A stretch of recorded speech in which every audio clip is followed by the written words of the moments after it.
बिस्मिल्लाहिर्रहमानिर्रहीम, अस्सलाम वालेकुम। आप देख रहे हैं स्मॉल एचटी न्यूज़ और मैं हूं ईशा रानी। आपको एक आम खबर से आगाह करते चले। चेयरमैन पीटीआई इमरान खान और शाह महमूद कुरैशी को साइफर केस में अदालत में पेश करने का हुक्म जारी कर दिया। अदालत की तरफ से दोनों अफराद को 28 नवंबर को अदालत में पेश करने का हुक्म दिया गया।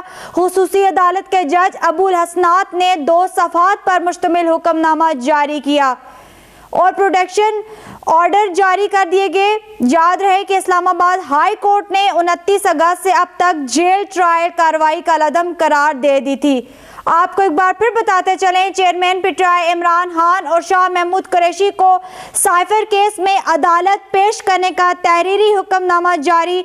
अदालत की तरफ से दोनों अफराद को 28 नवंबर को अदालत में पेश करने का हुक्म दिया गया है। खुसूसी अदालत के जज अबू हसनात ने 2 सफ़हात पर मुश्तमिल हुक्मनामा जारी किया और प्रोटेक्शन ऑर्डर जारी कर दिए गए। याद रहे कि इस्लामाबाद हाई कोर्ट ने 29 अगस्त से अब तक जेल ट्रायल कार्रवाई का अदम करार दे दी थी।